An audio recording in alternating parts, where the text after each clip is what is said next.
everyone, it is Rachel here with Backyard Blossoms, here with another video. Today's video is all about the master plan. What do you think of my book? This is what I'm going to do this season. I was terrible last season at making any plans at all. I was just winging it, and that's not the right way to go. I didn't even keep a log of when I planted things or started seeds. I know, terrible, totally terrible. But I'm gonna do better, and I have a master plan book, and it is a calendar that we're gonna go through, and we're gonna figure out when I'm growing different things this season. So stay tuned.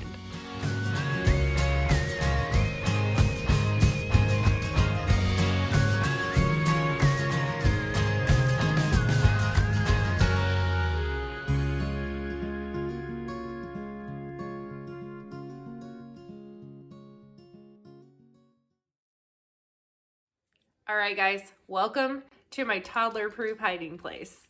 This is where I'm keeping all of my plants and my seeds. Trying to be a little organized, but I've kept my garden planner guide. I have my Cool Flowers book, and then a bunch of magazines that have come in. I gotta show you some of these. These are so cool. I don't know if you guys have gotten one of these in the mail, but oh my goodness. It's just so fun to look at all these pictures. And then I have my Johnny's book. And then I found this at my local big box store, so I had to buy that. And this, so cool. More Johnny's. And then this came in the mail from Baker Creek as well. So I don't know if you guys have seen the photography from this company is absolutely stunning. It is so, so cool. So that's what we got to work with, and we're gonna start on the plan. Okay, so first things first, what I'm gonna do is I'm gonna go through all of my little seed packets that I have ordered, look on them and see how soon I need to start sowing them or germinating them in their seed cells. I have all of my germination stuff and my heating mat stored downstairs from last season. I did order a new heating mat this year, and it has like a temperature control thing on it. So if there's seeds that require a certain temperature to germinate, I can control the temperature a little better on that mat compared to what I used last year. So hopefully that will improve germination rates for me in this year's growing season. But I'm gonna go through, and I don't know if I've shown you my seed storing kit, but basically this is a photo box I got off Amazon. I actually stole it from my husband. He bought it for our actual photos, and I'm like, that would be really good for my seeds. I'm gonna have to use one. And so he bought a different one. I stole the one from him. But this one here is divided out. So I have like sunflowers, I have cosmos, zinnias, and they're all divided out in their different categories. And I can just keep everything separate, and it makes it easier for me to make a plan because I can see how many varieties of sunflowers I'm going to grow, how much lisianthus I'm going to grow, how many zinnia varieties I'm going to grow. And, you know, I'm trying to be a little more organized this year.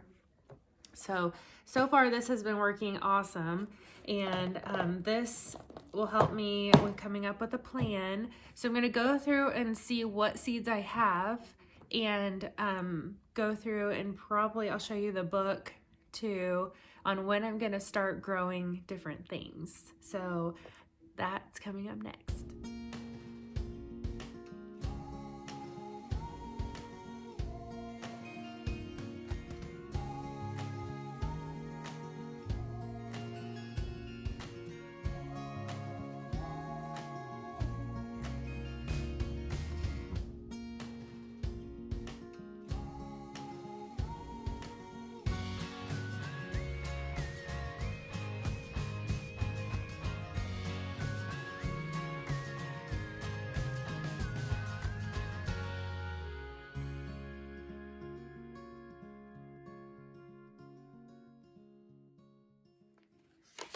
All right, I got all my lisianthus here. This is what I'm going to start with this season.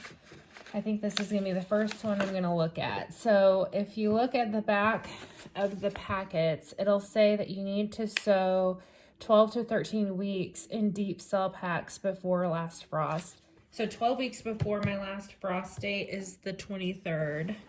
I'll show you over here in this book. So that means that I should be starting my Lisianthus under like the 16th. So I'm kind of gone through the seed packets here and made little notes on what I'm going to be doing this month for seed starting. Starting with January 16th through the 23rd, I'm giving myself about a week grace period because, you know, with everything going on and having kids, you just don't want to be so set to a specific date because I don't want to lock myself in and then get disappointed. So January 16th through the 23rd, that is my plan to grind, vermiculate, and sow my Lisianthus indoors under lights. I'm going to try to do a fine vermiculite over my seedlings this year. Last year when I was growing from seed, I had a lot of green algae growing on the ones that were under lights for a long period of time. So I'm hoping that the vermiculite will help with that.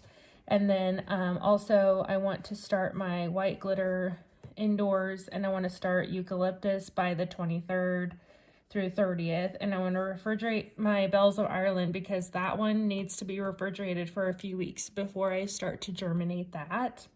I want to make sure that all my garden spaces are prepped and I plan for the seeds starting for next spring. So that's my number one thing to do.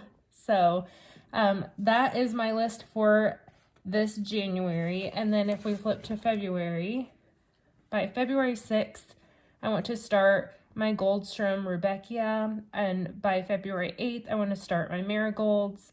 February 6th through 20th, I want to start my Bee Balm, Dusty Miller, Bells of Ireland, Feverfew, Delphinium, and Lavender. So that's why I added Bells of Ireland to January, so that I'd have plenty of time with it in the refrigerator so that I could sow it by February 6th. February 20th through March 6th, I want to start my Ageratum, my Flamingo Feather, my Craspedia, Dianthus, Victoria Blue Salvia. I want to start my Gomphrena and Canterbury Bells. And then on February 27th through March 13th, I want to start my Rudbeckia, the Cherokee Sunset blend, and then I want to start my Cosmos. I did start my Cosmos indoors last year, and that worked out pretty well, but I've also heard that you can direct sow them outside, so hopefully that will be a fun thing to do as well. I did make a note for myself to grind vermiculite this year because last year I did not use vermiculite at all in any of my seedling starts. And when I had them under lights for a while, I did notice that there was a lot of green algae that was showing up, especially ones that were under lights for quite some time. I want to try to prevent that. I did lose some to some dampening off, and you know, I really did learn what that was last year. So I lost some tomatoes to damping off, and so I think that maybe I just had an issue with watering too much. And I also had an issue with a lot of green algae that grew on there. So I had heard that you can put cinnamon on there as well. So I'm going to try a few things as, you know, things develop over the season. I am going to try the vermiculite first. I have a friend who gave me an old blender, so I'm going to use that and grind it up to a fine powder. And then I'm going to put that over the seedling starts, and hopefully that will prevent a lot of the issues that I saw last year when I was starting my seeds. And then I also wanted to be a little more organized this year and really help myself out by planning ahead. You know, life gets busy and crazy, and then you forget what you did, and I was terrible last year at making any notes, so I almost feel like I'm starting fresh again this year. So hopefully this plan will be better for me, and then I can build from it in the future. I have all these Lisianthus to start this weekend, and I'm nervous and excited all at the same time. If you have grown Lisianthus in the past and you have a favorite variety, drop me a comment. Let me know what your favorite variety was. If you have any tips for growing it so you can help me out, that would be greatly appreciated too. I'd love to hear from you. This is my first attempt at it. I probably did way too much, but you know, it's fun to play with things. So I am excited to get this started. So I don't know if you saw my other video of listing out all of my seeds, but go check that out. If I can figure out how to link it, I'll put it up there. So I cannot wait to hear from you guys. Let me know what you're growing this year in your garden. If there's any planning that you are doing, if there's a different way you organize things, let me know. I am always open to suggestions and I would love the extra help. So I hope you guys have a great day and thanks so much for watching.